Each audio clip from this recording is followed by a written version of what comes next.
नमस्कार YouTube family, तुम्हा सर्वांचं आपल्या चॅनलमध्ये स्वागत आहे.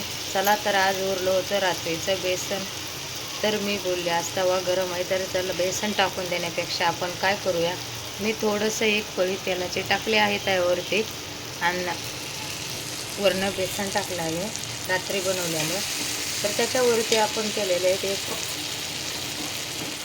त्याच्यावरती टाकलेली एक परत तेलाची पळी आणि ती आता तव्यावर परतून घ्यायचे. का तर ही नाईटचं बेसन खराब न होता आपण सकाळच्या नाश्त्याला किंवा आपण जेवणाला यूज करू शकतो टाकून देण्यापेक्षा. म्हणून म्हटलं चला आता ही ट्रिक तुमच्यासोबत दाखवा. ते रात्रीचं बेसन कसं आपण खायचं किंवा शिळं पडलेलं बेसन कसं यूज करायचं आहे कमेंटमध्ये मला नक्की सांगा. तर मी आज केलेलं आहे बघा, तव्यावरती बेसन टाकून 2 पळ्या तेलाच्या टाकून ही परतून घेत आहे. आणि बेसन कसं परतून घ्यायचं आहे कशा टाईपचे हे पण तुम्हाला दाखवत आहे. गॅस नॉर्मल फ्लेम आहे. तर मी आज ही बेसन परतून घेत आहे. तर मी आज काय केलेलं आहे, तवा गरम करून ही बेसन त्यावरती टाकून घेतलेलं आहे आणि अजून पण गॅस चालूच आहे. तर हे आपल्याला कडकमध्ये परतून घ्यायचं आहे. कडकमध्ये परतून घेऊन चपातीसोबत खूप छान लागतं. शिळे असो ताज्या असो ते चपातीसोबत खायला आपल्याला खूप छान लागतं. त्यामध्ये शेंगदाणे मी अखंड शेंगदाणे भाजून टाकले होते, तर ते शेंगदाणे बघा कसे वरती आले. तर बेसन कसं बनवायचं आहे, माझी ट्रिक कशी ही पण तुम्हाला मी दाखवणार आहे.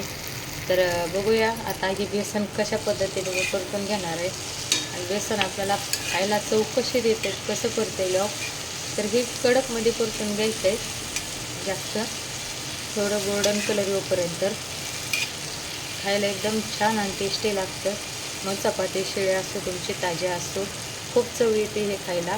मी आज बनवून दाखवत आहे तुम्हाला की शिळी भाजी कधी न टाकून देता तव्यावरती परतून घ्यायची.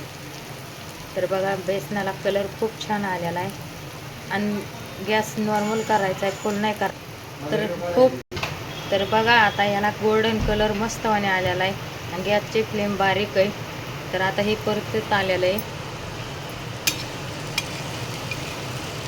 हे परतून एक दिवस पूर्ण जरी बाहेर ठेवलं ना तरी खराब होत नाही आणि खराब व्हायच्या आधी परतून घ्यायचं. का तर गारठ्याचे दिवस आहे, गारठ्याच्या दिवसात तर खराब होतच नाही आहे. तर चला म्हणलं आता हे उरलं होतं तर टाकून देण्यापेक्षा आपण ह्याचा वापर कसा करायचा आहे म्हणून आता मी ही परतून घेत आहे. तर खायला टेस्टी आणि एकदम चव येते ह्याला आणि दिवसभर जर डब्यात झाकून ठेवला असला ना तरी खराब होत नाही. तुम्ही एकदा ट्राय करून पहा आणि मला कमेंटमध्ये नक्की सांगा. चला व्हिडिओ इथंच खतम करत आहे. खूप पाऊस आलेला आहे, आवाज जोरात येत आहे. तर माझे व्हिडिओ पाहायला पूर्णपणे विसरू नका. लाईक कमेंट शेअर सबस्क्राईब करा. चला सर्वांना मनापासून धन्यवाद. व्हिडिओ बघून कमेंट करा फक्त.